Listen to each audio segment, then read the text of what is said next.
los 6 y vamos a exponernos hoy a los versos desde el 6:14 hasta el 7 final. O sea, vamos a ver el capítulo 7 completo y la porción que nos queda del 6.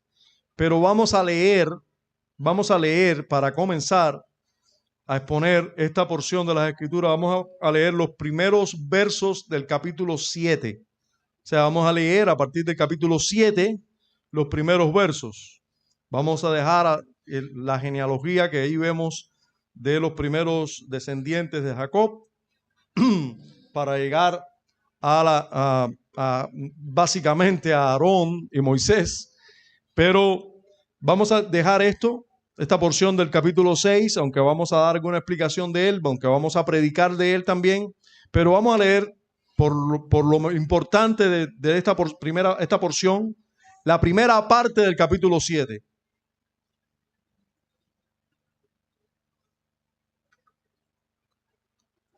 Éxodo capítulo 7, verso 1, dice así la palabra de Dios. Jehová dijo a Moisés: mira, yo te he constituido Dios para Faraón, y tu hermano Aarón será tu profeta. Tú dirás todas las cosas que yo te mande, y Aarón tu hermano hablará a Faraón para que deje ir de su tierra a los hijos de Israel.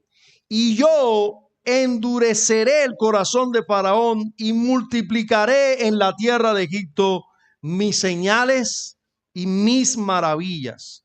Y Faraón no os oirá, mas yo pondré mi mano sobre Egipto y sacaré a mis ejércitos, mi pueblo, los hijos de Israel, de la tierra de Egipto con grandes juicios. Y sabrán los egipcios que yo soy el Señor, que yo soy YHWH, que yo soy Yahweh, que yo soy Jehová, cuando extienda mi mano sobre Egipto y saque a los hijos de Israel de medio de ellos. E hizo Moisés y Aarón como Jehová les mandó. Así lo hicieron. Era Moisés de edad de 80 años y Aarón de edad de 83 cuando hablaron a Faraón. Padre, tu palabra es inspirada por ti. Tu palabra, este relato que tenemos delante, no solo es un relato veraz de acontecimientos históricos reales, sino que además, Señor, es alimento para nosotros. Es tu palabra viva, es tu palabra eficaz y más cortante que toda espada de dos filos. Señor, que realmente hace un trabajo profundo en nuestras almas, poderoso en nuestras almas, y oramos para que eso ocurra hoy. Señor, háblanos, habla a nuestros corazones, habla, Señor, a nuestro ser, alumbra, Señor, nuestras vidas con tu palabra, haz que seamos alimentados con ella. Te imploramos todo en Cristo y rogamos esto sabiendo que tú vas a hacer todavía mucho más de lo que nosotros te pedimos. A pesar del predicador, Señor, habla a tu pueblo, a todo tu pueblo aquí. Y también toca los corazones de los que hasta hoy están sordos para que te escuchen. Vengan arrepentimiento y fe para salvación. Y que esto te dé más gloria. En Cristo oramos. Amén. Miren cómo comienza el capítulo 3 de la segunda epístola universal del apóstol Pedro. El apóstol Pedro escribió algunas cartas, algunas de ellas canonizadas, o sea, entendidas por la iglesia como palabras del Señor, inspiradas por Dios.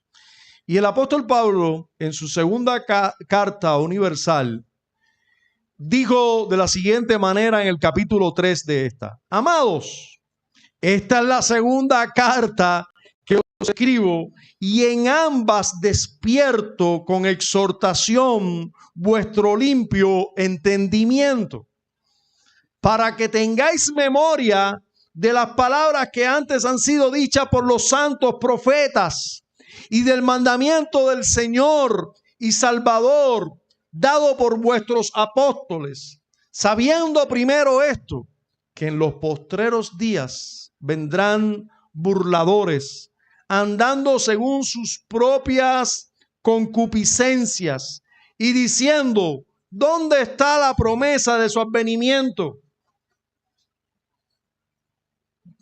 ¿Dónde está la promesa que hizo tu Dios de que Él iba a venir?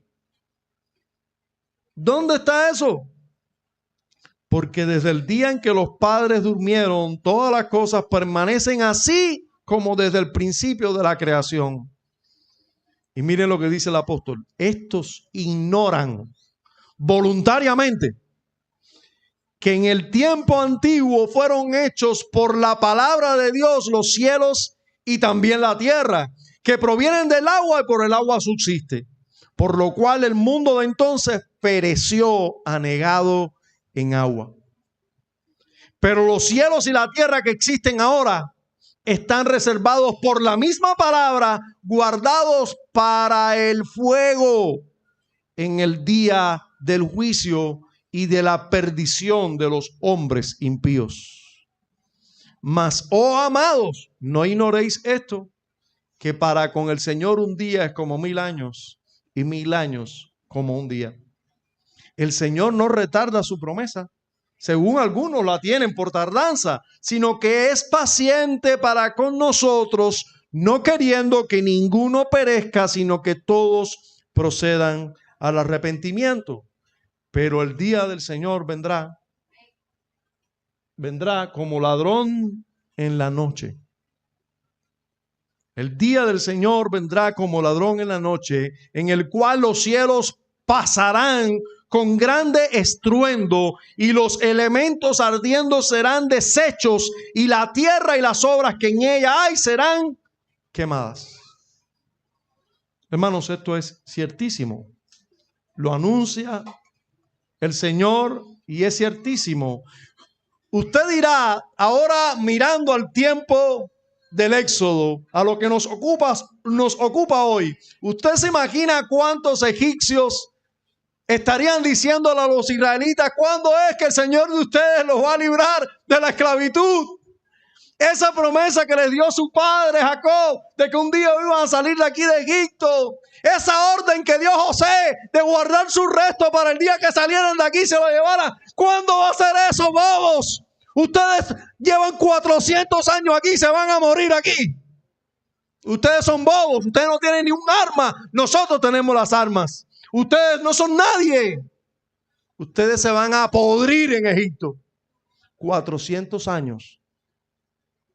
400 años. Y Dios no aparecía. Hermanos, sin embargo, la liberación comenzó. Y cuando comenzó, déjenme decirle que cuando comenzó fue un día detrás de otro. Un juicio detrás de otro. Hasta el día de la gran liberación.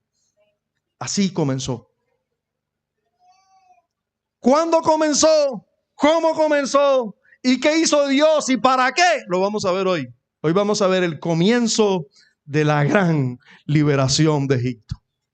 El comienzo de la gran liberación de Egipto, que les adelanto, tiene mucho que ver con nosotros, hermano. Tiene mucho que ver con nosotros. Porque yo espero que aquí haya muchos que hayan sido liberados de Egipto también. Y nuestra liberación no fue muy diferente a la liberación que el Señor hizo en Egipto con su pueblo. Si de veras tú has sido liberado, créame que el Señor con mano fuerte te tuvo que sacar de Egipto. Créanme, porque veo los rostros de algunos aquí que todavía están en sus pecados, que están allí y no han sido liberados. Y yo sé que estarán a menos que Dios los libere, porque por sus fuerzas no se pueden liberar. No se pueden liberar si no si no viene Dios en su auxilio y los libera con mano fuerte y extendida. Así que ahora sí, vamos a ver la legitimidad e idoneidad del libertador que Dios usó para liberar al pueblo, en primer lugar. Y eso lo vamos a ver en los versos finales del capítulo 6. Porque el capítulo 6 lo dejamos cuando comenzaba una genealogía rara, ¿verdad? Porque en el capítulo 6, los versos 14 hasta el 27, ¿sí? Del 14 al 27 del capítulo 6, encontramos que se nos habla de los 3 primeros hijos de Jacob. No se nos habla de los 12, se nos habla de Rubén, de Simeón y de Leví. Pero todo el pretexto era para hablarnos de Leví, o para compararnos a Simeón y a Judá con Leví, porque de Simeón y de Judá y de sus descendientes no se nos dice mucho, pero de Leví sí se nos dice. Hermanos, hasta aquí Dios había hablado muy mal, tanto de Judá como de Simeón como de Leví, de sus vidas. Judá, por la gracia del Señor, fue rescatado, salvado, y su obra y su descendiente iba a ser el descendiente que Dios iba a usar, esa descendencia, a pesar del pecado, su descendencia para hacer venir al Salvador. Pero de Simeón y de Leví ya se había hablado algunas cosas feas, ¿verdad? Algunas cosas que habían hecho ellos indebidas. Pero ahora Leví es enseñado y mostrado como una tribu bendecida por Dios. Y hay detalles en la genealogía que usted debe notar. Y yo quiero hacer notar esos detalles. Primero, usted debe notar cuánto tiempo duraron los hijos de Leví y el mismo Leví. Y he señalado aquí, más de 130 años. Cuando una persona, después del diluvio, sobre todo, dura más de 100 años, la Escritura lo toma como algo importante. Y es resaltado porque Dios les bendijo con longevidad. Dios les bendijo con muchos años de vida. Y eso vamos a notar en esta genealogía que se nota siempre de los descendientes de Leví. También de los, por supuesto, por la línea de Coat que vienen Aarón y Moisés. Van a ser exaltada esa línea genealógica, va a ser resaltada por la edad bendecida. Dios bendijo a estas personas por gracia, no porque eran más lindos, porque eran más altos o más pequeños, no, por gracia. Dios los bendijo y esa bendición usted debe notarla en la genealogía. Pero sobre todo, note los últimos versos conmigo. Por favor, vaya al verso 26, los últimos versos de esa genealogía. Capítulo 6 de Éxodo, verso 26. Dice, este es aquel Aarón, ya te dijo de dónde vino, de la tribu de Leví, de Coat, dentro de los hijos de Leví, de Coat. Vieron ya a sus abuelos, etcétera. Y ahora dice, este es aquel Aarón y aquel Moisés, a los cuales Jehová dijo, sacad a los hijos de Israel de la tierra de Egipto por sus ejércitos. Estos son los que hablaron a Faraón, rey de Egipto, para sacar de Egipto a los hijos de Israel. Moisés y Aarón fueron estos. Hermanos, toda esa genealogía era para mostrarnos la legitimidad de estos hombres. No eran personas inventadas o que no tenían una genealogía legítima. Eran de los miembros del pacto, eran descendientes de Leví, eran personas idóneas para esta tarea. Hermanos, usted comienza a leer el Evangelio de Lucas o comienza a leer el Evangelio de Mateo y usted se encuentra una genealogía y usted dice, ¿y para qué esa genealogía? Para mostrarte que el Salvador era parte de la promesa y era el cumplimiento de la promesa, era de la familia del pacto y te lleva cada uno, por toda su genealogía, cada uno de los que han sido marcados dentro del pacto por gracia, han sido bendecidos en este pacto. Lo mismo ocurre ahora con el libertador, en este caso los libertadores que Dios iba a usar. Este libertador que no era suficiente y que necesitó una compañía, ¿verdad?, de su hermano, es presentado aquí con una genealogía legítima. Él ha sido escogido por Dios para esto, pero es parte de la familia del pacto. Es alguien que puede ser el libertador legítimo. Esa es una de las enseñanzas que nosotros tenemos que ver. Está demostrada la legitimidad en la genealogía, pero también está demostrado la idoneidad de este libertador. Sí, una persona idónea, hablando de idoneidad, es una persona idónea para el liderazgo, una persona idónea para servir a Dios, debe tener características singulares, características que Dios debe dotar. Usted sabe, hoy en día cualquiera no puede ser pastor, cualquiera no puede ser diácono, que son los oficiales o los líderes que en la iglesia hoy deben tener. Cualquiera no debe ser, deben ser personas idóneas. ¿Idóneas por quién? Porque en la sociedad lo preparamos bien y lo hicimos universitario y le dimos buena preparación en ciencias y letras. No, la idoneidad tiene que venir del Espíritu de Dios. Debe venir del Espíritu de Dios. Debe ser Dios quien prepara a estas personas. Bueno, en el caso de Moisés vemos lo mismo. Hermanos, ya lo que habla Moisés en estos últimos versos no es temor, es idoneidad, es humildad. Fíjense cómo Moisés habla en los últimos versos de este capítulo. ¿Puede leerlo conmigo, por favor? Dice el verso 28. Cuando Jehová habló a Moisés en la tierra de Egipto, entonces Jehová habló a Moisés diciendo: yo soy Jehová, di a Faraón, rey de Egipto, todas las cosas que yo te digo a ti. Y Moisés respondió delante del Señor: he aquí, yo soy torpe de labios. Moisés, a esta altura tú estás diciendo que eres torpe de labios todavía. Hermanos, esto no es temor, es idoneidad. Señor, yo no puedo. Señor, yo no soy suficiente para esto. Señor, ese faraón, el mago de los magos, el hombre más sabio y poderoso de toda la tierra. Y yo voy a ir, sí, de parte tuya, pero yo no soy idóneo. Tú eres idóneo, pero yo no. Yo soy torpe de labios. ¿Y usted sabe qué dice literalmente este texto en hebreo? Señor, yo soy incircunciso de labios. O sea, yo tengo corrupción en mis labios. Es lo que está diciendo Moisés.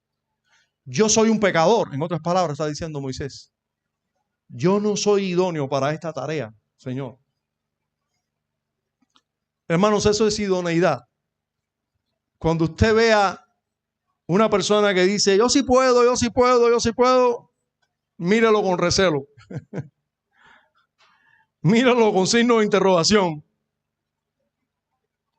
Cuando alguien considera que no puede, pero el Señor lo levanta, ese parece más un idóneo. Ese parece estar más preparado. Porque si una cosa debe caracterizar a una persona para el servicio a Dios, es que esa persona se reconozca débil en sí mismo. Ahora, esa persona se reconoce débil delante de Dios, pero va delante de Faraón con tremendo valor, déjeme decirle. Si el Faraón lo juzga, si es el Faraón que lo juzga, el Faraón va a decir: pero mira que tú eres orgulloso y pretencioso, venir aquí a decirme que yo deje salir a tu pueblo. ¿Quién eres tú? ¿Quién es el Dios tuyo? Faraón le puede decir orgulloso y pretencioso porque ya él estuvo delante de Dios diciendo: el Señor, yo no puedo. Yo no puedo. Tú sabes que yo no puedo. Hermanos, eso es, aquí se está resaltando lo idóneo de este hombre. Este hombre reconoce, así como el apóstol Pablo, ¿quién será suficiente para esta tarea? Decía el apóstol Pablo. Nadie es suficiente. Hermanos, usted sabe lo único que lo lleva a usted a la oración de verdad. Yo sé que todos ustedes, al igual que yo, pasa trabajo con la oración. Un pedido tan sencillo. Si Dios nos pidiera, mira, todos los días en la mañana te tienes que arrastrar por la tierra 100 metros para ser un buen cristiano, para recibir de mí la gracia y el poder. Yo estoy casi seguro que todos los días este mundo fuera testigo de que los cristianos se arrastran todos los días 100 metros por la tierra. Pero no es eso tan difícil que Dios nos pide.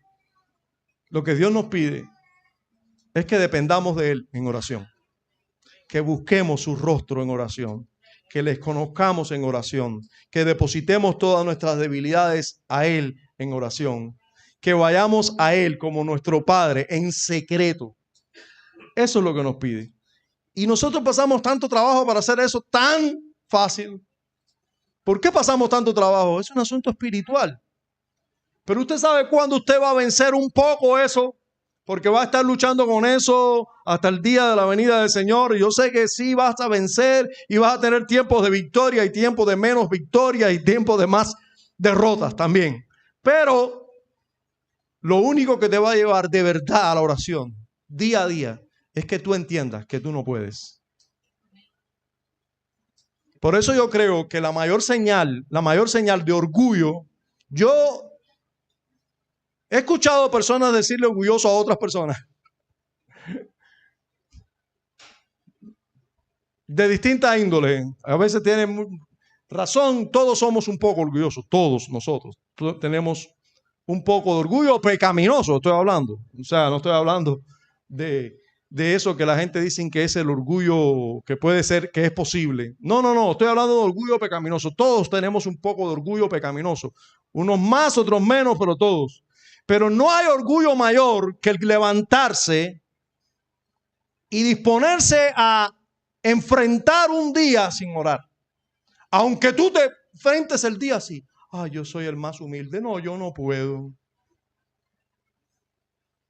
No, hermano, tú puedes ver a una persona enfrentarse al día con tremenda disposición y no es orgullo. Es que ya estuvo donde tenía que estar diciendo que no podía hacer nada sin él. Y entonces Dios lo levanta y le dice arriba, tú sí puedes. Entonces esta persona no es que está orgullosa, es que sabe quién tiene al lado. Es que sabe en quién él está. Y no es orgullo lo que estás viendo, es seguridad en Cristo lo que estás viendo. Hermanos, no hay mayor orgullo que levantarse y enfrentar un día sin Dios.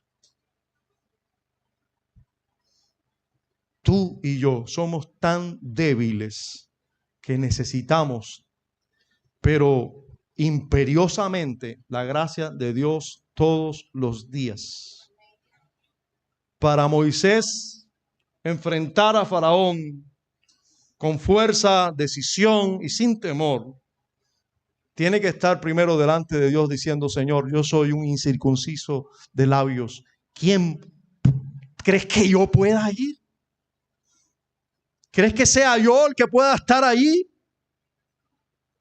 Sí, eso nos habla de la idoneidad de Moisés para este servicio. Hermanos, nuestro Señor Jesús era Dios encarnado y oraba al Padre. Constantemente dependía en su naturaleza humana. Él veía su debilidad y dependía totalmente del Padre en oración. Si nuestro Señor Jesús, Dios encarnado, en su naturaleza humana, perfectamente humana también, dependía totalmente del Señor, ¿cuánto más cada uno de nosotros?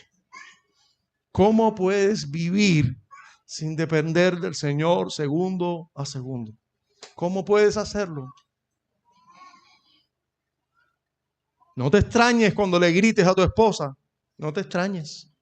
No te extrañes cuando te molesta cualquier cosa que haga un hermano tuyo. No te extrañes cuando te encuentras hablando mal de otros cristianos. No te extrañes cuando te molesta lo que tu niño o tu niña hace que te saca de quicios y te altera. No te extrañes cuando le subes la voz a tu esposo. No te extrañes, etcétera, etcétera. Cuando todo te agobia, no te extrañes. No estás orando. No estás orando. No estás dependiendo del Señor. No estás siendo consciente de tu debilidad. Estás siendo orgulloso, orgullosa. Pero la idoneidad en su humildad es clara en la vida de este libertador escogido por Dios. Y esa persona es así, que le dicen así a Dios, las que reciben respuestas como las que Dios da aquí. Yo no sirvo, no tengo, mis labios están llenos de pecado, son incircuncisos mis labios. Son esas personas a las que Dios le dice, yo te he puesto como Dios delante de Faraón. Sí. Imagínense si una persona se cree como Dios, Dios tiene que decirle, no, tú eres una porquería, mijo. Porque al que se exalta, Dios lo humilla. Pero aquellas personas que se humillan delante de Dios, Dios los exalta. Dios los exalta. Y eso es exactamente lo que pasa aquí. Yo soy de labios torpes, en otras palabras, incircuncisos. ¿Cómo pues me ha de oír Faraón? Jehová dijo a Moisés, mira, yo te he constituido Dios para Faraón. Eso se lo dijo Dios. Dios fue el que se lo dijo. Y la libertad cristiana es eso, cree lo que Dios le dice. No anda por lo que las personas le dicen. Anda por lo que Dios le dice. Eso es libertad cristiana. Tú crees lo que la Escritura te dice a ti, de ti mismo. Tú crees eso. Tú crees aquello que Dios en oración te hace levantar, creer y vivir. Tú crees eso. Tú crees objetivamente lo que Dios hace en tu vida y vives por eso. Y aquí está Moisés. Nunca más vas a escuchar a Moisés decir tengo labios incircuncisos. Aquí ya definitivamente Dios venció. Dios vence sobre el temor y la humildad desmedida de Moisés. Le dice hasta aquí. Ahora yo te levanto y tú vas a ser Dios para Faraón. Y Aarón va a ser quien hable tus palabras. Tú vas a decir exactamente lo que yo te digo.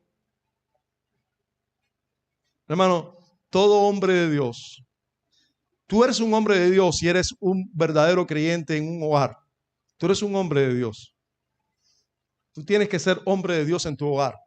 Si tú en tu hogar dices, hablas lo que Dios dice, entonces tu familia va a ser guiada, bendecida y Dios va a respaldar tu labor como líder en tu hogar. Dios la va a respaldar, Dios te va a bendecir. Sí, todos los hombres estamos siendo llamados a eso. Tenemos que decir exactamente lo que Dios nos dice. Por eso es importante que tú y yo tengamos tiempo con la palabra, para que luego enseñemos la palabra correctamente a nuestra familia. Tenemos que hacer eso lo vamos a tener que hacer con nuestra familia muchas veces, porque un día vamos a tener que hacerlo con un vecino, otro día vamos a tener que hacerlo con un amigo y otro día quizás Dios te llame a hacerlo en una iglesia o delante de multitudes allá afuera, no sé. Eso es un asunto de Dios y nos prepara, pero tenemos que ser fieles en lo poco para que Él nos lleve a algo más. ¿Qué tenía que hacer Moisés? Decir todo lo que Dios le decía. En eso tenía que ser fiel. En eso tenía que ser fiel. Pero esa idoneidad, hermanos, se ve claramente en que Dios le confiere autoridad. Dios le dice en esos 2 versos del capítulo 7, tú estás siendo enviado por mí. Yo te doy autoridad para regir. Jehová dijo a Moisés, mira, yo te he constituido Dios para Faraón y tu hermano Aarón será tu profeta. Tú dirás todas las cosas que yo te mande y Aarón tu hermano hablará a Faraón para que deje ir de su tierra a los hijos de Israel. Viendo esto, habiendo visto esto, vamos a ver ahora el propósito de la liberación revelado. Ya hemos visto el libertador, recuerden que estamos viendo el comienzo de la liberación. Hemos visto ya la idoneidad y la legitimidad del libertador. Vamos a ver ahora el propósito de esa liberación revelado. Y el propósito de la liberación se ve revelado en los versos del 3 al 7 del capítulo 7. El propósito de la liberación, porque hermano, ustedes se piensan, bueno, ustedes si están siguiéndome ahí, están trabajando junto conmigo, déjenme decir, hermano, que aquí todos estamos adorando a Dios. ¿Y quién está adorando a Dios? ¿El que se está quedando dormido? No.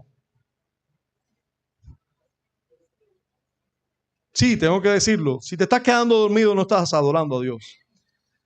Pero si tú estás trabajando junto conmigo, yo puedo estar aquí predicando, la vena aquí alterándoseme. Ahora yo estoy aquí. Si yo estuviera ahí, ¿cómo yo estaría? A lo mejor estuviera luchando contra el sueño, pero tengo que luchar. Y para luchar contra el sueño, ¿usted sabe qué tengo que hacer? Trabajar con el predicador, junto con el predicador. Él va por aquí, yo tengo que ir por aquí. Él está pensando en esto, yo tengo que estar pensando también. Meditando, orando, anotando, trabajando con el predicador. Porque si tú te das así, te reclinas un poquitico, te recuestas a la pared y empiezas a escuchar nada más. Bueno, ya tú conoces ya los altibajos del gritón este, ya tú conoces, te adaptas y nada te despierta. Porque te acomodaste, no hermano, tienes que coger Biblia en mano, seguirme letra por letra, palabra por palabra. La pifia, anotarla y ponerla en rojo. ¿Sabes qué son las pifias, no? No solamente cuando me equivoco con una palabra, jijiji, te ríes y la anota, no. Dijo, qué sé yo, una palabra ahí rara. No, esa no es la más importante. Digo cuando no hay precisión doctrinal. Una imprecisión doctrinal lo anoto, la consulto. Bueno, a lo mejor me sonó una imprecisión doctrinal, a lo mejor el equivocado soy yo. Lo anoto y después verifico por las escrituras. Y luego si hay un problema, le paso aunque sea un mensajito de WhatsApp. Pastor, dijiste esto. Más precisamente es esto y esto. ¿Sí o no? Eso lo hacen algunas personas aquí. Y yo aplaudo eso y lo agradezco muchísimo. Muchísimo. Ustedes no saben cuánto he aprendido. ¿Te acuerdas, Sila, cuando me dijiste, siempre repites este error? Y tengo que decírtelo. Y es un asunto del español, pero yo hoy ayudo a otros con eso que tú me enseñaste a mí. Y ella vino sola, me lo dijo. Y no pasó nada, no te mordí ese día, ¿no? Quería morderte, pero no te mordí. Y a nadie le gusta que le rectifique, a nadie le gusta, hermano. Pero en ese momento, puede ser que no te gusta. Puede ser que en ese momento no te guste. Pero inmediatamente que piensas, sabes qué bueno es esto. Qué agradable. Qué bueno que me sacó de este error, porque no lo voy a volver a cometer. ¿Cuánto provecho saco de esta corrección? Hermanos, la disciplina al momento no es causa de gozo, dice la Escritura, pero después produce fruto apacible. Entonces, trabaje conmigo aquí y adoremos juntos así al Señor. En la predicación no es el pastor el que está predicando y es el único que adora, no, todos estamos atentos a la palabra de Dios, tenemos que trabajar ahí intensamente con la palabra de Dios. Así que ahora estamos viendo el propósito de la liberación. Y el propósito de la liberación, si usted me está siguiendo, usted dirá, pastor, se cae la mata, liberar al pueblo. El propósito de la liberación es liberar. ¿Qué más? Bueno, el asunto es es que no es solo liberar. Dios es maestro, bueno, esto lo digo yo, y póngalo también a lo mejor como un disparate. Pero es maestro matando varios pájaros de un tiro. Usted sabe, por ahí alguien inventó las escopetas de cartucho, que salen varios perdigones así cuando disparan, y quizás pensaron en estas estampidas, no sé ni cómo se llama, de aves. ¿Cómo se llama eso? Pero cuando salen muchas aves así, muchos pájaros así, tú tiras, ¡tac! Y bueno, por lo general se mata uno, pero ¿y qué? ¿Quién sabe si mata uno o dos? ¿Verdad? Más aves. Bueno, Dios es maestro matando varios pájaros de un tiro. Eso no lo dice la Biblia en ningún lado. Eso se saca por lo que vamos a ver aquí ahora. ¿Cuál es el propósito de la liberación? Liberar, ¿verdad? Pero vamos a ver que además de liberar, Dios tiene otros propósitos en su corazón y los lleva a cabo aquí. Y los dice. Dios los muestra, los declara, los revela en los versos 3 hasta el verso 7 del capítulo 7. Dice así el versículo 3. Y yo endureceré el corazón de Faraón y multiplicaré en la tierra de Egipto mis señales y mis maravillas. Entonces el único propósito no es liberar. No, él va a endurecer el corazón de Faraón y eso va a permitir otro propósito. Que las señales y las maravillas de Dios van a ser vistas en todo el imperio egipcio. Hermanos, déjenme, ¿usted se ha dado cuenta ya que Dios no anda por ahí haciendo milagros todo el tiempo? ¿Cuántos pentecostales hay aquí? Meter bien las manos para adentro. Porque los pentecostales dicen que Dios está haciendo milagros todos los días. Hermanos, si Dios está haciendo milagros todos los días, ya eso no son milagros. Porque los milagros, una de las características del milagro es que no sucede todos los días. Dios en su palabra, que es la palabra de Dios. Miren, aquí es donde se ven los ángeles, los arcángeles. Si usted lee la Biblia, usted puede encontrarse mucha Biblia sin ver un ángel. Y es Biblia lo que está leyendo. Lee Biblia y no hay un ángel. Y cuando desaparece un ángel, los hombres de Dios hacen así. ¿Y esto qué cosa es? Porque es algo extraordinario. Ya. No, los pentecostales ven ángeles todos los días. Lo más bonito es que los ángeles se le aparecen para decirle, oye, se acaba el pan de la bodega. El pancito ese lleno de demonios, porque tiene tantas bacterias como demonios. Hace más daño que los demonios. Bueno, ven, hermanos, eso no es cierto. Eso es vivir en un mundo paralelo, por cierto, de locos. Giovanni se fue. No, ese Giovanni que nos estaba visitando, que viene a Pentecostal, se fue. Menos mal, porque estoy acabando con los pentecostales. Él visitaba la iglesia, o ha visitado la iglesia pentecostal por mucho tiempo, no sé si es miembro o no, pero nosotros tenemos hermanos allí y los amamos y nosotros mismos éramos pentecostales. Yo creo yo, por lo que yo recuerde, que yo no era tan así, pero también era un poco así.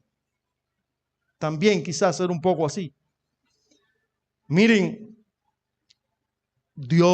cuando Dios hace señales y maravillas, eso es muestra, pero una muestra inmensa de su misericordia, de su bondad, de querer hacer bien a los hombres. Hermanos, usted se imagina que el Dios del cielo, que ya nos da muchas cosas para mostrarnos que hay un Dios allá arriba, hermanos, porque nosotros mismos somos una maravilla andante. Usted mira un ser humano y usted dice, ¿cómo Dios puede hacer? ¿De dónde salió esto?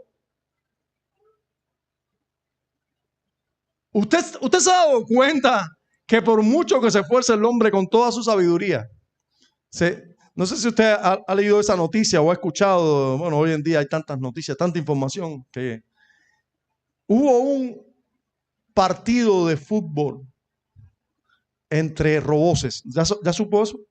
En China. Roboces jugando. fútbol. Solos, no había nadie.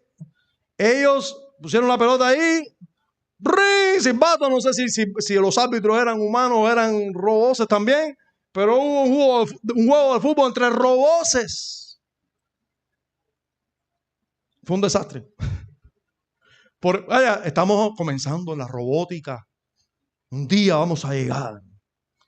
Pero la exhibición del juego de fútbol, porque los que lo habían hecho, los que están incursionando en esto, que hay muchas compañías chinas incursionando en esto, ya se creían que podían hacer un gran partido de fútbol y tener el estadio lleno y todo el mundo maravillarse.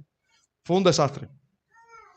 Entre destrucción, entre que se acabaron la batería, en que cogieron para donde no tenían que coger, etcétera, etcétera. Fue un desastre. Hermano, por mucha ciencia que haya, no logramos hacer ni un muñeco que se parezca a nosotros. Que se acerque a nosotros. No pueden, no podemos. Dios, cuando hace un ser humano, cuando tú conoces un ser humano, tú debes decir, ¿y quién hizo esto? Pero además, hermanos, mire una flor, solo una flor, la más sencilla de ellas. La más sencilla de ellas. Mírela, atiéndala minuciosamente a ella. Usted ha estudiado biología, usted ha estudiado una célula. Una célula es una ciudad industrializada, una célula. Y nosotros, cada organismo vivo tiene millones y millones de células. Una célula es una ciudad funcionando con todo mercado de exportación, importación, grandes industrias productoras de energía para que toda la ciudad trabaje, para que todos tengan energía. Es una gran ciudad. Dios nos humilla con su sabiduría y se muestra en cada detalle de este mundo, de esta creación. Sin embargo, a pesar de eso, se digna hacer grandes maravillas, extraordinarias, milagros para nosotros. ¡Qué misericordia! Voy a endurecer el corazón de Faraón para que no los oiga y no los deje ir, para yo entonces hacer grandes maravillas y señales para todo Egipto, para que todo Egipto conozca que yo soy Dios, que yo soy el Señor, que yo soy el Dios eterno, que yo soy el Dios que existe independientemente de todo, que yo soy el único Dios. ¡Cuánta misericordia! Así que el propósito no era solo liberar, era liberar y misericordiosamente revelarse a todo el mundo conocido, a todo el imperio egipcio.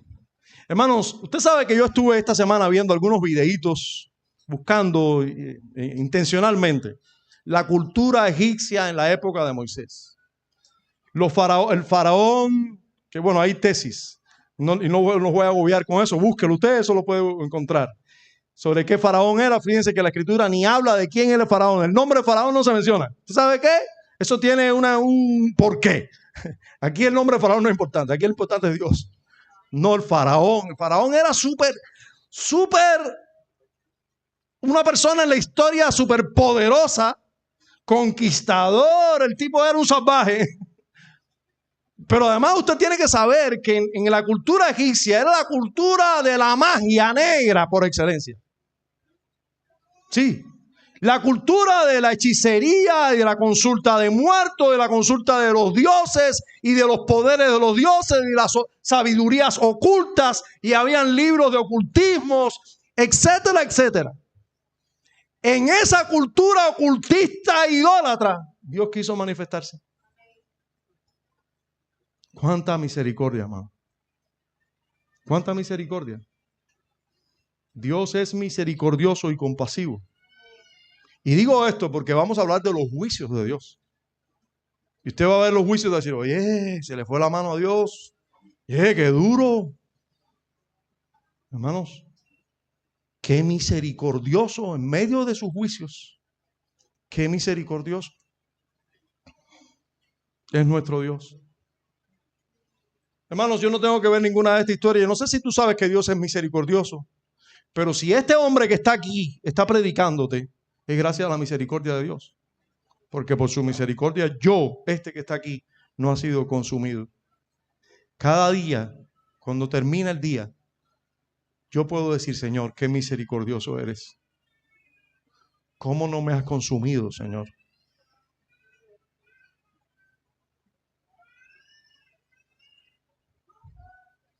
Pero veo aquí, no solo en mi alma, en mi ser y con mi vida, veo que Dios es muy misericordioso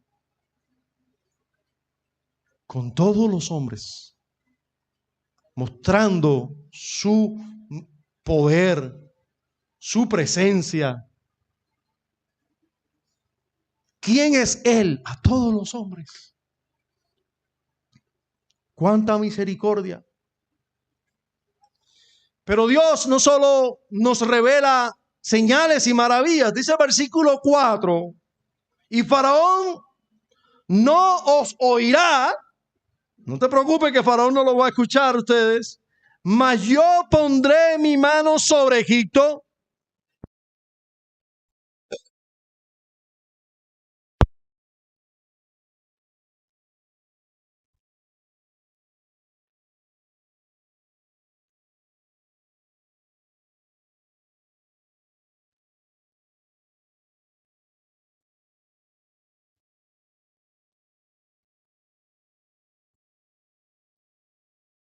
Y Faraón no os oirá, mas yo pondré mi mano sobre Egipto y sacaré a mis ejércitos, mi pueblo, los hijos de Israel, de la tierra de Egipto, con grandes juicios.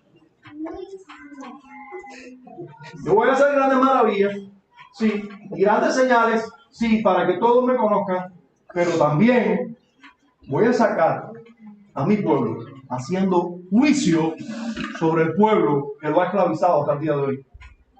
¿Usted recuerda lo que leímos en 2 Tesalonicenses? El día de la venida del Señor, ¿cómo será? Será salvación para todos los creyentes, juicio para todos los que atribularon a los creyentes hasta ese día.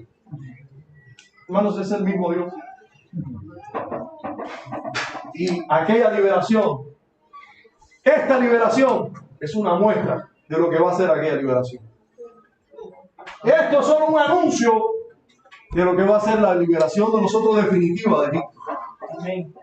La liberación definitiva de Egipto será así mismo. Dios mostrando grandes señales y maravillas y Dios mostrando sus juicios contra este mundo que atribula a los creyentes. Dice el verso 5. Y sabrán los egipcios. Fíjense, todo el mundo conocido, todo el imperio de Egipto, sabrá que yo soy el Señor, que yo soy YHWH, que yo soy el Eterno, que yo soy el único Dios verdadero, que yo soy el que existe suficientemente sin que nada me dé origen. Yo soy el que soy. Cuando extienda mi mano sobre Egipto y saque a los hijos de Israel de en medio de ellos. Hermanos, otro propósito de Dios con esta gran liberación es que el mundo sabrá quién es Dios. No lo conocerá salvíficamente, no, pero lo conocerá suficientemente para recibir su vida. Lo conocerá suficientemente para que ellos entiendan que son merecedores de su ira justa. Lo conocerán suficientemente para que ellos sepan que todo lo que han tenido toda su vida ha sido ídolos y que sus pecados merecen la ira del único Dios verdadero. Y así vemos en este comienzo de la liberación la primera muestra de señales y maravillas para la liberación, que lo vemos a partir del versículo 8, y es, por supuesto, la vara convertida en culebra. Es lo primero que Dios muestra para mostrarse Dios. Ahora, yo sé que cada una de estas porciones, bueno, merece una predicación, atención y mucho de qué hablar. Pero hermanos, nosotros tenemos un objetivo quizás más centrado en el verdadero propósito de esta porción inspirada. Y quizás hay muchas flores en las que nos podemos detener y muchas verdades aquí implícitas. Quizás, usted me disculpa si no hago énfasis en ellas. Pero voy a concentrarme en el propósito quizás más objetivo, más necesario de esta revelación. En los versos del 8 hasta el 13 nos habla de ese suceso donde Dios le dice: si Faraón te pide algo, alguna señal, tú vas a extender, te vas a decir a Aarón que extiendas la vara y la vara se va a convertir en culebra delante de Faraón. Sí, y cuando eso ocurra, va a ver Faraón que yo soy Dios. Pero no te oirá, ni te dejará ir. No dejará ir al pueblo por medio de esa señal, pero va a ser una señal que yo hice. Una señal evidente de mi poder, evidente de mis fuerzas, evidente de mi control sobre la creación, de mi control sobre todo lo que Egipto venera. Y hermanos, una de las cosas que usted va a notar aquí, en todos los relatos del juicio de Dios y de las manifestaciones de la maravilla de Dios, es que Dios está liberando a Israel, pero está juzgando a Egipto y a todos los dioses egipcios. Dios se está mostrando como el único Dios verdadero, que por supuesto ninguno de los dioses que veneran los egipcios son Dios verdaderamente. Aunque tengan poderes engañosos, aunque hagan todo tipo de artimañas, hermanos, son, como dice la Escritura también en 2 Tesalonicenses, poderes engañosos, los cuales Dios permite para engañar a todos los que no quieren creer en la verdad. Sí, porque usted va a ver aquí uso de magia y de poderes para hacer lo mismo. Vamos a leer estos versos. Les invito a leer a partir del versículo 8. Habló Jehová a Moisés y a Aarón diciendo: si Faraón nos respondiere diciendo, mostrad milagro, dirás a Aarón: toma tu vara y échala delante de Faraón para que se haga culebra. Vinieron pues Moisés y Aarón a Faraón e hicieron como Jehová lo había mandado. Y echó a Aarón su vara delante de Faraón y de sus siervos, y se hizo culebra, una de las tantas deidades de los egipcios, bueno, representada por culebras. Ahora, entonces llamó también Faraón sabios y hechiceros, escuchen esto, hicieron también lo mismo. Los hechiceros de Egipto con sus encantamientos, pues echó cada uno su vara, las cuales se volvieron culebras. Y vamos a leer así. ¿Vieron lo que pasa? Dios le dice a Moisés: vas a ir delante de Faraón y vas a mostrarle a Faraón mi poder. Vas a tomar la vara de Aarón, Aarón va a tomar la vara, la va a poner delante de Faraón, se va a convertir en culebra. Así. ¿Cómo es eso? Una vara convertida en culebra. Dios hace eso, pero Faraón, adaptado a la brujería, a la hechicería, dijo: pero si los magos en mi reino, los sabios en mi reino, los que estudian en la casa de Egipto, esos están preparados para las cosas ocultas y hacen todo tipo de ese tipo de manifestaciones. Si los dioses de Egipto son capaces de hacer esto, no. Y aparecieron los magos ahí, ¿y qué pasó? Se convirtieron también las varas de esos magos en culebras. ¿No les parece eso asombroso? A mí me parece asombroso. Todos los comentaristas bíblicos dicen: bueno, eso hay una de dos. O hay encantamiento y trucos, o hay poderes concedidos de las tinieblas a estas personas. Ambas cosas pueden ser verdad aquí. Sí, hermanos, la Escritura habla de el poder de Satanás para hacer todas estas cosas y habla de que esos poderes nosotros o ese tipo de consulta a este tipo de personas debemos evitarlas. Pero se va a ocurrir, incluso en los últimos tiempos, Satanás hará que por medio del hijo de perdición se hagan milagros y señales, prodigios mentirosos por obra de Satanás. Sin embargo, concedido ese poder por Dios. Dios lo permite porque es un juicio de Dios sobre esas personas que van a seguir a estos poderes engañosos. Pero no debemos ignorar que esto puede pasar por poderes satánicos, en este caso ocultistas, en lo cual el imperio egipcio eran pero maestros de él.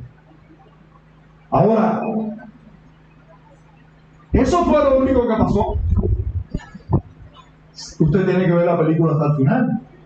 Faraón tenía ese problema. Se levantaba a la mitad de la película y dice: ¡ay, ya!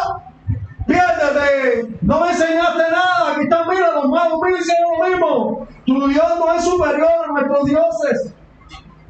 No vio el final de la película. No quiso ver el final de la película.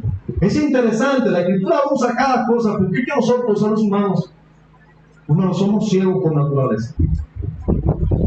Somos ciegos por naturaleza. Usted se ha dado cuenta ya que nosotros vivimos en una sociedad de mentiras. Y no estoy hablando de política, mira, así de sencillo. ¿Qué nos enseñan en la escuela desde que empezamos en la escuela? No hay Dios. Somos producto de la casualidad. ¿Sí? Pero además de eso descendemos del mundo. Pero sin embargo, en nuestras leyes civiles, matar es condenable. ¿Me puede alguien preguntar? A ver, un niño aquí me puede contestar por qué matar es condenable si nosotros descendimos del mundo. A ver. A más B igual a C. Nosotros salimos del mundo.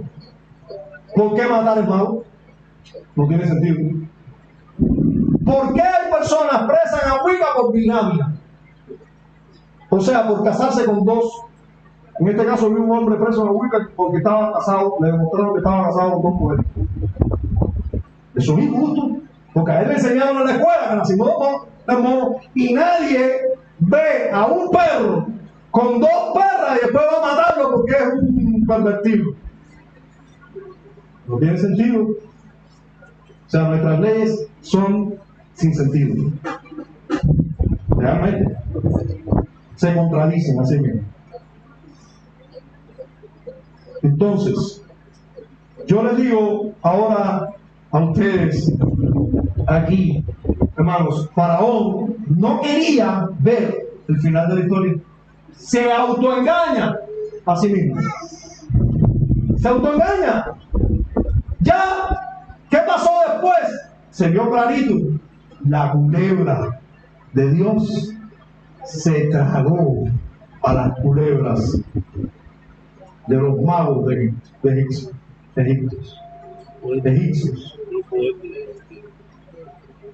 Eso dice nuestro verso y es la verdad.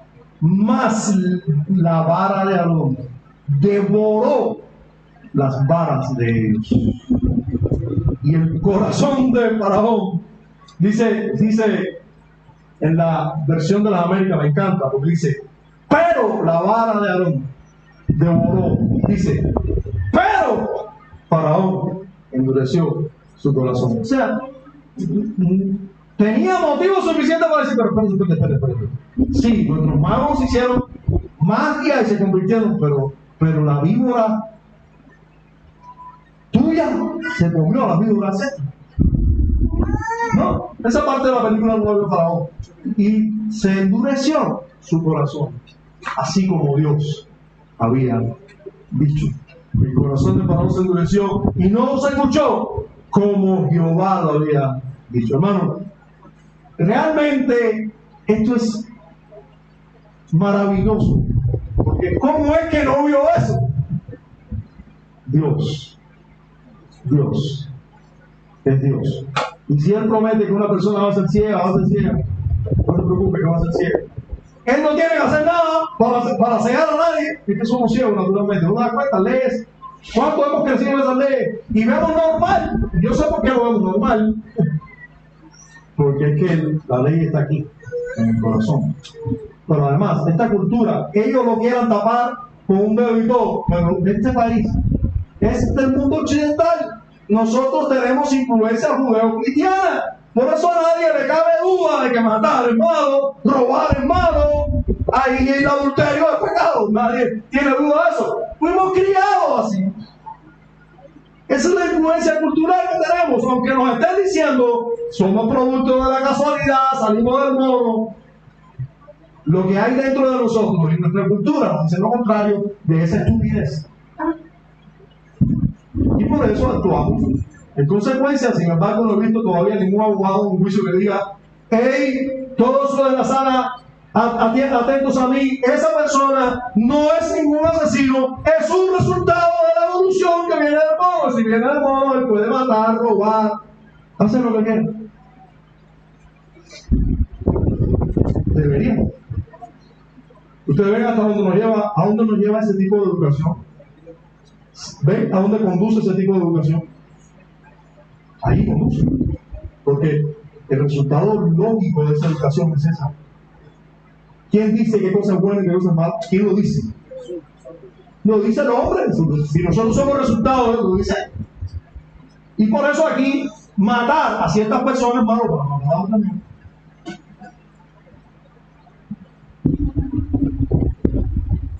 Bueno, así podemos pasar al primer juicio, porque Dios iba a mostrar maravillas, pero también juicios. Y el primer juicio lo encontramos en los versos del 14 hasta el final, hasta el verso 25. Y es el juicio que se anuncia aquí. Vamos a leerlo juntos a partir del verso 14. Dice: entonces Jehová dijo a Moisés: el corazón de Faraón está endurecido y no quiere dejar ir al pueblo. Ve por la mañana, Faraón. Hermano, esto ya comenzó. No es, espera el mes que viene. No, hermano, cuando comience, miren, 430 años y no pasaba nada. Bueno, ya pasó, ya comenzó a pasar. Y hermanos, cuando el Señor venga, miren, nosotros vamos a ver. Sí, porque cuando veas que el tiempo se acerca, nosotros vamos a saber. Y va a ser una cosa detrás de la otra. Porque cuando comienza, va a comenzar. Dice: den salto de regocijo porque nuestra liberación está cerca. Vamos a tener evidencia cuando la liberación esté cerca, porque va a comenzar y va a ser así hasta el final. Dios le dijo a Moisés y a Aarón: mañana por la mañana, no esperen más, mañana por la mañana van a ir al río. Dice: y ve por la mañana a Faraón, he aquí que él sale al río, y tú ponte en la ribera delante de él. Es delante de él. Tú no vas a estar haciendo ningún truco, tú vas a hacer las cosas como las hace Dios, de frente. Y le vas a anunciar primero lo que vas a hacer. Dice: y toma en tu mano la vara que se te volvió culebra, y dile: el Señor, el que existe por los siglos de los siglos, el eterno, el gran yo soy, el Dios de los hebreos, me ha enviado a ti diciendo: deja ir a mi pueblo para que me sirva en el desierto. Y he aquí que hasta ahora no has querido oír. Así ha dicho el Señor: en esto conocerás que yo soy el Señor. He aquí, yo golpearé con la vara que tengo en mi mano el agua que está en el río, y se convertirá en sangre. Y los peces que hay en el río morirán, y helerá el río. ¿A usted le gusta la peste?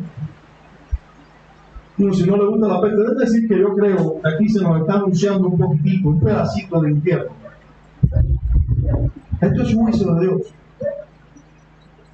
No se crea que en el infierno hay buenos olores. Prepárese. Si usted no se arrepiente hoy y le encanta estar en lo asqueroso del pecado, prepárese para andar, porque Dios le va a dar lo que usted quiere, bastante asquerosidad.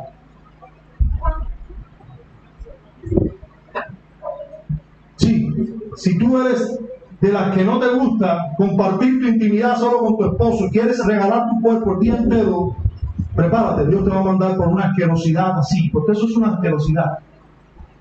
Si tú eres de los que te gusta estar pecando el día entero, no se preocupe, Dios te va a dar comunión con pecadores el día entero, para siempre,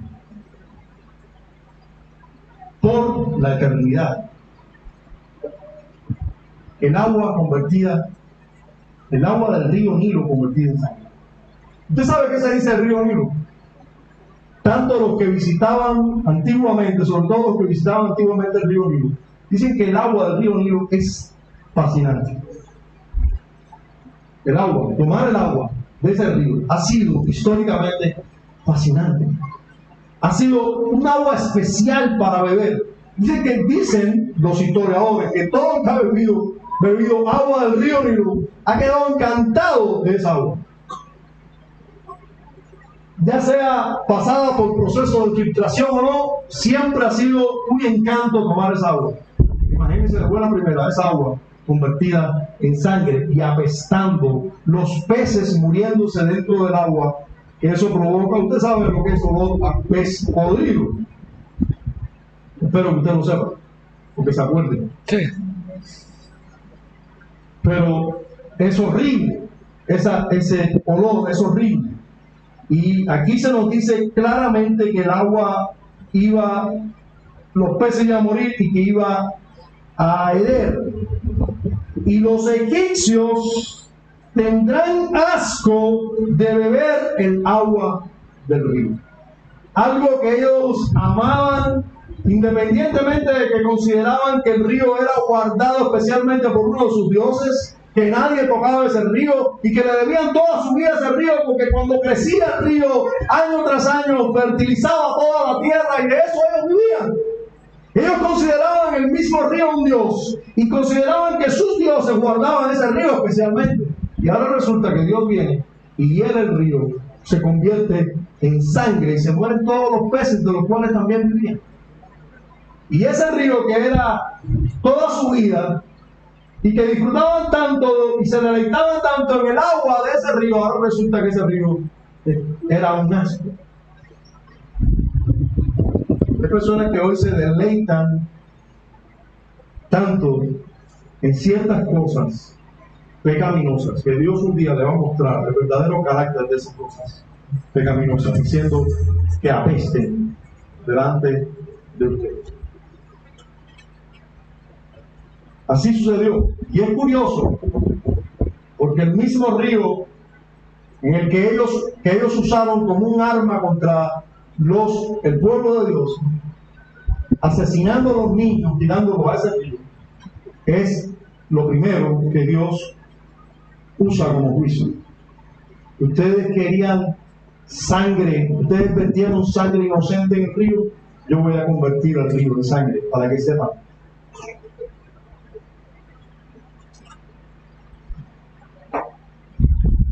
Y los egipcios tendrán asco de beber el agua del río, y Jehová dijo a Moisés: Dieron, toma tu vara y extiende tu mano sobre las aguas de Egipto, sobre sus ríos, sobre sus arroyos y sobre sus estanques y sobre todos sus depósitos de agua, para que se conviertan en sangre y haya sangre por toda la región de Egipto, así en los vasos de madera como en los de piedra. Dice la Escritura: y Moisés y Aarón hicieron como el Señor le mandó. Y alzando la vara golpeó las aguas que había en el río en presencia de Faraón y de sus siervos, y todas las aguas que había en el río se convirtieron en sangre. Asimismo los peces que había en el río murieron. El río se corrompió tanto que los egipcios no podían beber de él, y hubo sangre por toda la tierra de Egipto. Horrible, ¿no? Noten que primero el juicio se anuncia, ¿verdad? Lo anuncian y luego lo ejecutan. Dios siempre obra de la misma manera. Hermano, el día del Señor vendrá Ahora es un anuncio. Mañana será una realidad. Se anuncia el juicio y luego se ejecuta. Se ejecuta la orden precisamente en los versos 19 y 20 y el juicio viene con sus consecuencias. En el verso 21, los peces que había, dice así mismo, los peces que había en el río murieron y el río se corrompió tanto que los egipcios no podían beber de él. Hubo sangre por toda la tierra de Egipto. Ahora, nuevamente aparece el engaño o el engaño de Satanás y del mundo para hacer creer que aquello no era una obra extraordinaria de Dios. Y eso siempre va a ocurrir para aquellos que son ciegos. Van a buscar un pretexto para no creer las maravillas de Dios. Hermanos, usted puede ver que alguien pueda ser tan ciego. Así son las personas. Ven un milagro delante de ellos y no creen. Tienen que decir, no, eso es mentira. ¿Cuántos años llevamos al lado del cuñado Vladimir? De vez en cuando dice, oye, de verdad que Dios tiene que estar con él. Mira cómo hacen esto. Pero después, nada, eso tiene que ser mentira.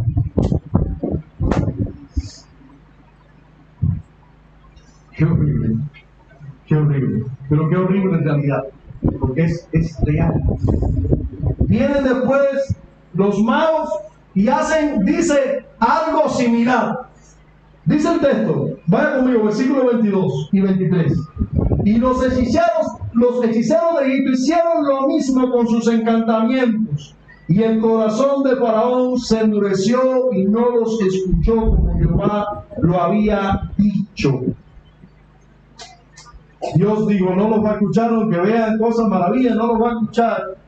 Y Dios, así ocurrió. Y Faraón se volvió, o sea, en otras palabras, volvió la espalda y se fue a su casa. Y no dio atención. Y no dio atención tampoco a esto. El río está convertido en sangre, lleno de peces muertos, con una peste horrible. El Faraón dice, no, mira los magos no hicieron lo mismo. A ver, la escritura dice que hicieron lo mismo. La escritura dice que convirtieron agua en sangre. No pueden haber hecho lo mismo porque ellos no pueden haber cogido el río, haberlo vuelto agua otra vez y haber dado con la vara y volverlo sangre otra vez. Lo que tuvieron que haber hecho obligatoriamente, porque ya el río era sangre, para ellos hacer lo mismo, ellos tuvieron que tomar algo de agua y convertirlo en algo de un color similar, con una peste similar, y decir, mira, nosotros hicimos lo mismo. No pueden haber hecho lo mismo, porque lo mismo es el río completo vuelto sangre. Algo similar tiene que haber hecho. Eso fue suficiente para que Faraón dijera, eso no es un milagro, nada. Y volviera la espalda a la realidad. Pero lo curioso es que ese juicio duró una semana. Y Faraón estuvo una semana dándole la espalda al asunto. Usted se da cuenta que aquí hay un milagro delante de nuestros ojos. La ceguera de Faraón es un milagro. La ceguera de Faraón nos habla de cuán ciegos podemos ser todos nosotros, a menos que Dios abra nuestros ojos. Cuán ciegos podemos ser, que podemos ver el mayor de los milagros delante de nosotros no vemos. Así que miren hermanos, si usted está aquí hoy y usted verdaderamente tiene fe, y usted se dio cuenta de algo que no se dio cuenta nadie alrededor, hermanos, eso es Dios. Eso es Dios. Sí, en mi propia conversión yo vi a un primo mío convertirse y decir, es raro, este tipo es un desastre. Y ahora es distinto. Pero ¿quién me hizo ver eso? Cuando el resto de mi familia estaba viendo lo mismo, dice, todavía hay personas de mi familia que me dicen, ¿será cristiano, hermano? De ese mismo que yo vi, que había ocurrido algo. Todavía hay gente que me dice, si no es cristiano, no, estamos más locos. ¿Quién puede hacer que tú veas? Solo Dios. Puede hacer que veas. De lo contrario, seríamos como Faraón. Satanás es capaz de engañarnos y el mundo es capaz de engañarnos como fue engañado Satanás. Sí, haciendo cositas que nos hacen ver, aparentar que Dios no hace milagros. Pero allá Dios te saca a ti del alcoholismo, de ser un hombre, un desastre. Evidentemente toda la familia ve eso, pero miran para una persona que dejó el alcohol, que dejó el alcohol por sí solo, por su propia fuerza, por una decisión propia, se reformó también. Eso es un poquito de reforma ahí ya. Eso no es un milagro de Dios ni nada. No, pero mira, yo dejé de fumar. Yo conozco gente que ha dejado de fumar y no son cristianos. Yo, así nada más para ser militante del partido, dejé de hacer no sé qué cosa. Así me dice. Y así ciegan sus ojos. Así ciegan sus ojos, Satanás, de muchas maneras. Hermano, mire el tiempo de juicio, 7 días, así. Horrible. Eso es una muestra nada más de la eternidad, rodeado de peste, rodeado de oro en el infierno. Pero mire la misericordia en medio del juicio. En este mundo siempre vas a encontrar misericordia en medio de un juicio. El verso 24 nos habla de esa misericordia. ¿Usted está ahí conmigo? Dice el verso 24: y en todo Egipto hicieron pozos alrededor del río para beber, porque no podían beber de las aguas del río. Miren, hermanos, Dios les concedió que hicieran pozos, lugares donde sacaran un poquito de agua. En medio de aquella pudredumbre, donde había sangre por todos lados, hasta en la vasija que habían almacenado agua del río se había convertido en sangre. Perfectamente Dios pudo haber convertido en sangre todas las aguas subterráneas. Perfectamente. Pero Dios dijo, voy a dejar, porque en este mundo usted va a ver juicio quizás en la parte oriental y va a haber misericordia aquí. No hay juicio para todos. Dios, en este mundo siempre hay juicio con misericordia. Un día, hermanos, eso no va a ser así. Un día va a haber misericordia así para muchos, pero va a haber un juicio, y juicio pleno y constante para muchos para siempre, sin misericordia. Quiero terminar hablándote de la legitimidad y la idoneidad de nuestro Señor y libertador, el Señor Jesucristo. Su legitimidad como libertador, su idoneidad como libertador es indiscutible. No solo es descendiente de Jacob como Moisés, es descendiente de David, pero es primero que estos. Es anterior a estos. Los méritos y las gracias que Jacob y David recibieron fueron gracias a él. Fueron gracias a los méritos de nuestro libertador. Nuestro libertador es más que Moisés, es más que Jacob, es más que David. Es Dios con nosotros. Qué idóneo, qué humilde, qué perfecto nuestro libertador. Usted puede gozarse de eso. Ahora, meditando en la liberación de cada uno de nosotros de Egipto y de la esclavitud, debemos decir, espero que se remonte conmigo y esté conmigo.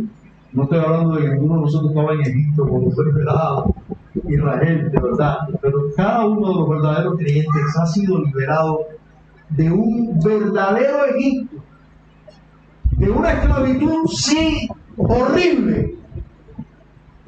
Hermano, yo recuerdo como si fuera ahora mismo, que alguien me hizo una pregunta punzante, siendo yo un estudiante universitario.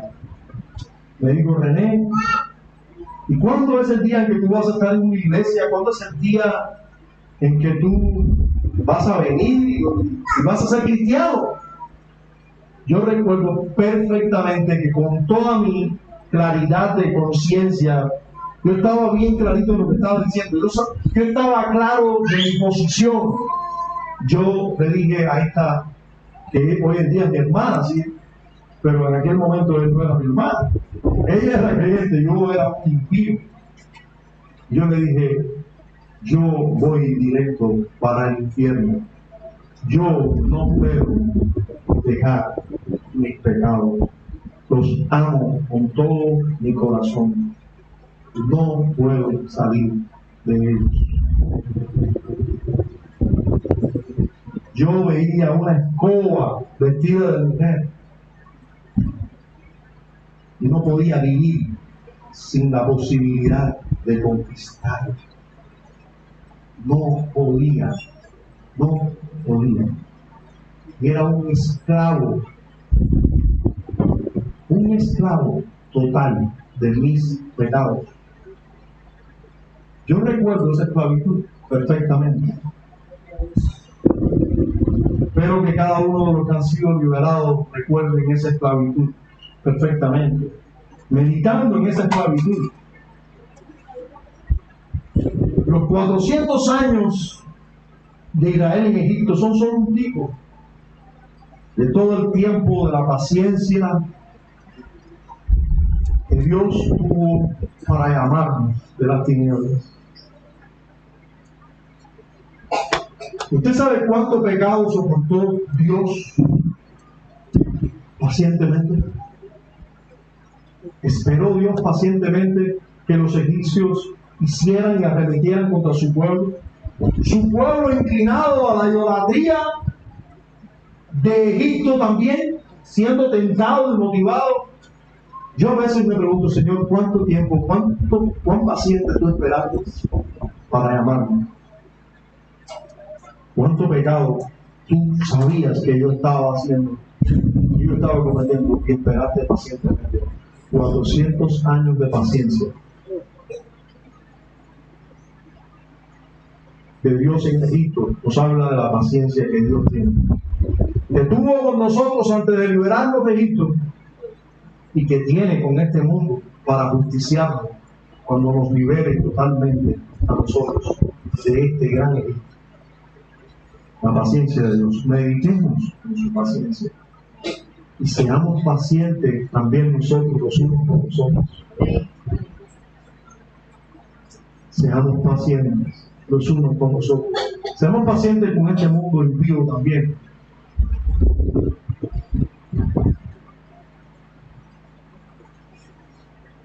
Pero como ha manifestado su poder y sus maravillas, rescatándonos a nosotros de Egipto, hermanos, Dios manifestó su poder y sus maravillas rescatándonos a nosotros de Egipto.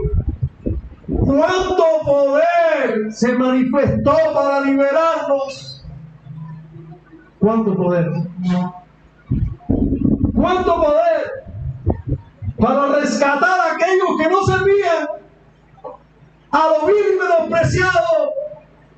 Qué bueno que esperó que el cuerpo de los Lehi, de Johan, se llenara de tatuajes.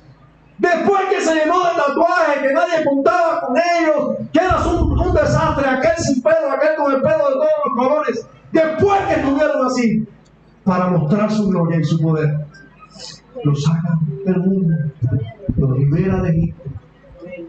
Cuánto poder manifestado. Hermanos, no podemos olvidar nunca el poder que Dios ha desatado para rescatarlos a nosotros, para sacarnos a nosotros de Egipto. No podemos olvidarlo nunca. El diablo va a querer que tú te olvides, pero Dios quiere que tú lo recuerdes todos los días de tu vida. todos los días de tu vida. Mirando un poquito a lo que éramos y en lo que Él nos ha convertido, solamente un poquito, tenemos que decir: Señor, gracias.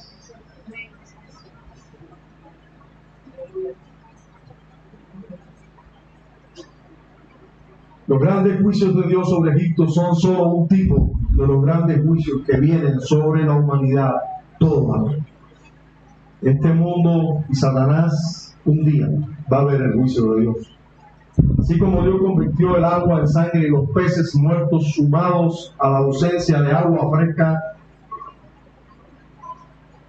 ahora todo con sangre por todos lados hizo de Egipto un lugar sumamente indeseable y repugnante.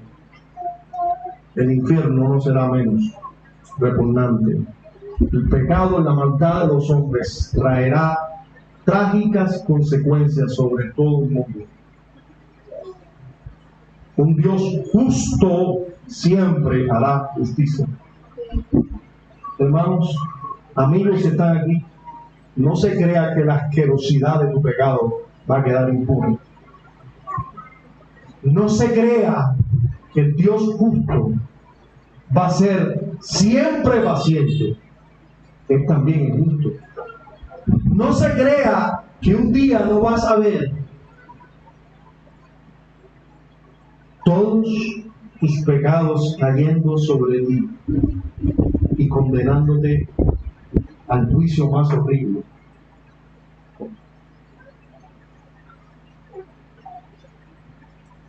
Vuélvete de tus pecados.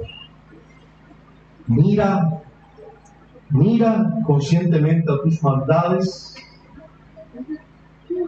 Mira la asquerosidad, la negrura de tus pecados. Mírala, obsérvala, arrepiéntete para mirar a Cristo. Porque de lo contrario, vienen días terribles sobre tu vida.